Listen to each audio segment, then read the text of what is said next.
हाय, hello, नमस्कार. तुम्हा सगळ्यांचं नवीन एका व्लॉगमध्ये परत एकदा खूप खूप स्वागत आहे. तर प्लीज या व्हिडिओसाठी ना मी माईक यूज केला नव्हता, तर आवाज थोडासा फुल करून हा व्लॉग बघा. तर चला मी सुरू करते.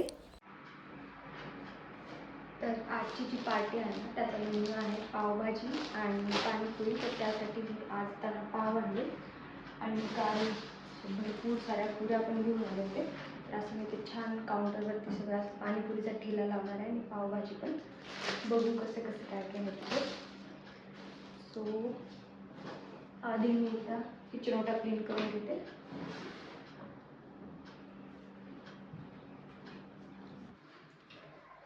तर ना मी इथे पावभाजीसाठी लागणारं सगळं साहित्य एकदा जमा करून घेते, कारण असं घेतलं ना मग पटापट गोष्टी करायला थोड्या सोप्या जातात. तर पत्ता म्हणजे मी पावभाजीसाठी इथे घेतले फुलगोबी, शिमला मिर्च, बटाटे, टोमॅटो आणि कांदा बारीक कट करून घेणार आहे. बीट माझ्याकडे नाही आहे, तुमच्याकडे बीट असेल ना तर बीट नक्की टाका, कारण त्याने ना पावभाजीला खूप असं छान कलर येतो, एकदम टेम्पटिंग दिसते पावभाजी. तर चला मी हे प्रिपरेशन करून घेते आणि नंतर तुम्हाला दाखवते सगळे इन्ग्रेडियंट्स एकदाच. तर आज बऱ्याच दिवसांनी मी चॉपर काढले, कारण कांदा आता कापणं एवढं पॉसिबल नाही, म्हणून मी चॉपरमध्ये करून घेणार आहे. कारण मला अगदी डेकोरेशन करायचं आहे आणि त्यानंतर पाणीपुरीचं पाणी. तर कांदा असं मोठं मोठं मी कट करून घेते उघड तो चॉपरमध्ये टाकते.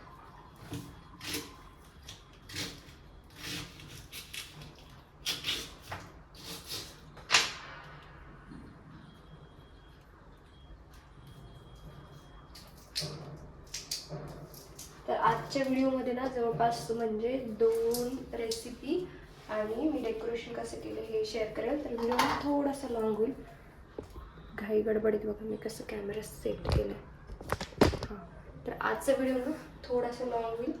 चला मी आता कांदा चॉप करून घेते आधी.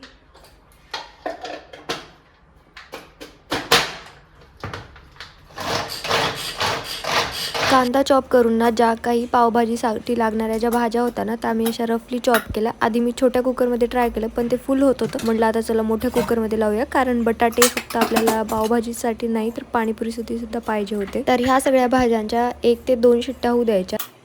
चिंच आणि फूल कालच भिजत घातली होती, यात तुम्ही बघू शकता. आणि इकडे मी घेतला पुदिना, कोथिंबीर, अद्रक आणि हिरवी मिरची. याला स्वच्छ धुवून निवडून घेते आणि नंतर पुढची प्रोसेस सांगते. आज कॅमेऱ्याचं सेटअप मला दिसते तिकडे म्हणजे बिलकुल ठीक नाही, पण ठीक आहे, जसं तसं मी तुमच्यासोबत जसं होईल तसं शेअर करते. आणि इथं पुण्यात किंवा बाकी ठिकाणी कसं पाणीपुरीचे 2 पाणी भेटतात, तर आमच्या तिथे म्हणजे माझ्या माहेरी एकच पाणी भेटतं पाणीपुरीचं. तर मी सुद्धा तशाच पद्धतीचं बनवणार आहे. तर आधी हे सगळं निवडून घेते आणि पुढची प्रोसेस तुम्हाला सांगते. तर इथे मी जे ग्रीन पाणी असतं ना त्यासाठी मूठभर एवढा पुदिना घेतला होता, कोथिंबीर, 1 आलं म्हणजे आल्याचा तुकडा घेतला होता आणि 2-3 हिरव्या मिरच्या घेतल्या होत्या. त्यामध्ये पाणी टाकून त्याला मिक्सरला व्यवस्थित बारीक फिरवून घेतलं आणि हे पाणी स्ट्रेन केल्यानंतर जो काही मसाला वरती उरतो ना तो फेकून नाही द्यायचा. जो आपण पाणीपुरीचा बटाट्याची स्टफिंग बनवणार आहोत ना त्यामध्ये ते मिक्स करून द्यायचं, खूप जास्त टेस्टी लागतं. तर हे स्ट्रेन केल्यानंतर जे चिंच आणि गुळाचं पाणी आपण बनवून ठेवलं होतं ते यामध्येच मिक्स करणार आहोत. आणि मग त्या पाण्यामध्ये काळं मीठ, आपलं साधं मीठ आणि चाट मसाला टाकायचा आणि गरजेनुसार तुम्ही नंतर साखर सुद्धा ऍड करू शकता आणि थोडंसं लिंबू पिळायचं. आणि पाण्याची कन्सिस्टन्सी ते तर बघून कळतेच आता आपल्याला, तुम्हाला त्यात किती पाणी बसू शकतं किती नाही. आणि असं करून मी पाणीपुरीचं पाणी बनवून ठेवलं आणि त्यानंतर डेकोरेशन करायला गेले. आणि डेकोरेशनचं म्हणजे आधीच फिक्स होतं की डेकोरेशन कसं करायचं आहे काय, पण हे बलून ब्लो करणं थोडंसं अवघड जात होतं, कारण ते ब्लोवर नव्हतं. मग विनयने यामध्ये माझी बरीच हेल्प केली, त्यांनी बलून ब्लो करून दिले. आणि इथे जे आजकाल ट्रेंडिंग चालत आहे ना रिबनवालं डेकोरेशन, ते करायचं होतं. त्यासाठी मी छोटे छोटे बो बनवून घेत होते. त्यानंतर बलून वॉलला चिटकवायचे ट्राय करून बघितले, पण ते काही होत नव्हते. त्यानंतर माझ्याकडे हे रिंग लाईटचा आणि जे ट्रायपॉड आहे ना त्याला असे बलून साईडनी म्हणजे असे लावून दिले, 2-2 बलून करून. जवळपास डेकोरेशन करायला मी 6-6:30 या टाइमला लागले असेल. 8 वाजेपर्यंत डेकोरेशन काही झालं नव्हतं. एवढं सिंपल डेकोरेशन असून त्याला बराच वेळ गेला होता. आणि त्यानंतर ना पावभाजीची रेसिपी काही मी शूट करू शकले नाही, कारण ताईंनी आल्यावरती बनवली होती. आणि इकडे सगळं आपलं फूड जे जे काही रेडी होतं तो मेन्यू असा सजवून ठेवला होता, केक ॲडजस्ट केला. आणि त्यानंतरही ना आम्ही आता ताईंचं लग्न आहे जसं की तुमच्यापैकी बऱ्याच जणांना माहिती आहे, तर त्यांच्यासाठी ब्राईड टू बीची म्हणा किंवा बॅचलर्स पार्टी आम्ही अरेंज केली होती.